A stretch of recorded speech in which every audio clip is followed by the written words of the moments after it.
Good morning, Guardians. Ebontis here with your weekly reset information for September 13th.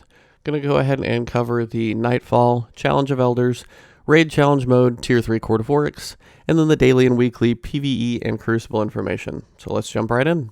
Nightfall this week is the Dust Palace. This is where you play against the Psion Flayers. Modifiers we've got are Void Burn, damage from you is ×2, damage from enemies is ×3. We've got Brawler, so if you are in melee range, you'll do a ton of damage. Grounded, make sure and keep your feet on the ground, so run instead of jump around to make sure you survive and don't take that extra damage.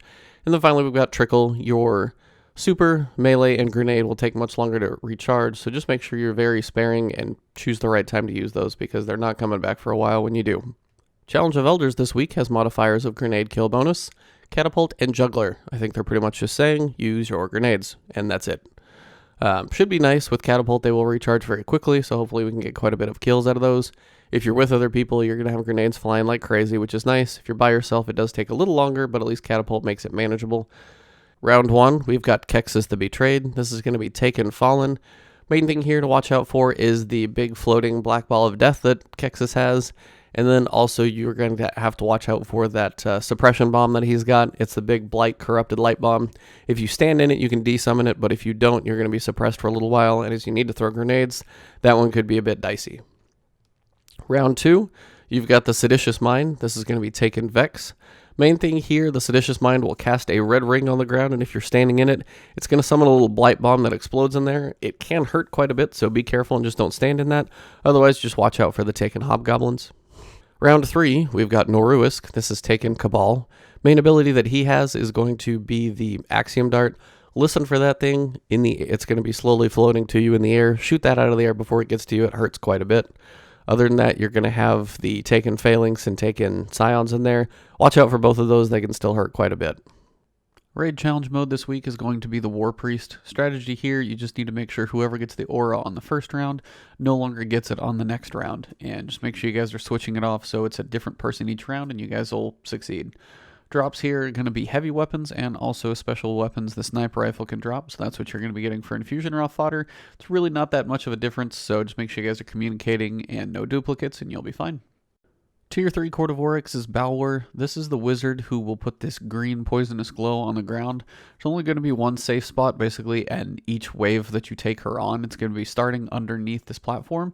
And then you're going to have some acolytes that spawn in. Once you take out those acolytes, you're going to be able to stand in the area that they died. There's going to be a safe zone where they died. So kill the few of those that do come into the area. And there's going to be 2 in front and a couple on the left and right. You can do damage to her, but you just have to balance your damage between the enemies that are going to be on your sides and then also between the adds that are going to spawn as well. So watch out for the Curse Thralls and other adds that are going to be coming. It's not an easy one to do by yourself, so try and bring at least one other friend in here. With 2 of you, you should be able to manage it. As you can see here, I popped my super. I'm trying to take out the acolytes over there, and then once you can start doing damage to her, she's really not that bad. As you can see, once the shield's down, she goes pretty quick, and I'm just doing this on my own with Mida multi-tool. She's probably not going to be too difficult when it comes to actually getting a couple people in there. So if you guys can get multiple people together, a couple to manage the adds, another person to continually damage her, it should be a pretty straightforward fight. Taken War Heroic playlist has modifiers of Solar Burn, Berserk, and Small Arms. With Solar Burn, bring those heavy and special weapons that are Solar Burn. If you're a hunter, stuff like Celestial Nighthawk on your Golden Gun is going to be great. And then for Small Arms, pretty much any primary you're comfortable with will do fine. Daily Heroic Story Mission is Lost to Light. Return to the Chamber of Night and steal a shard of the crystal that once held Crota's soul. Come in here and get your 15 legendary marks. Make sure you guys are saving up those legendary marks this week for Rise of Iron, but if you're maxed out, make sure you're buying planetary materials or things like that so you can still take advantage of doing these daily missions. Daily Crucible mode is going to be Control. I think you guys know how this one works by now. Good old 6v6 team objective work. Just capture the zones to get your points, and come in here and get your 15 legendary marks for the day.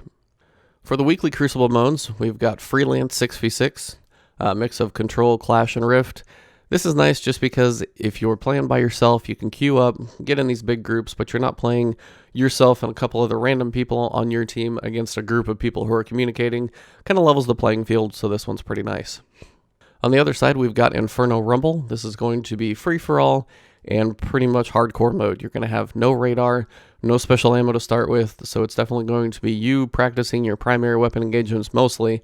It's a really good way to hone your skills, learn map knowledge, practice awareness and things like that, but definitely probably going to have some interesting deaths on this one. I know I usually do as well.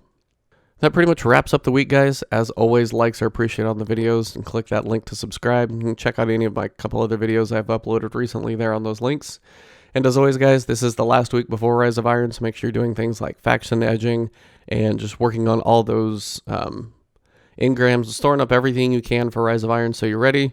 And if you've got everything pretty much stocked up where you want it, then just take a break. We're all going to be playing Rise of Iron a ton, so just take a break, rest up, and get ready for what comes next week. Thanks for tuning in as always, guys, and have fun.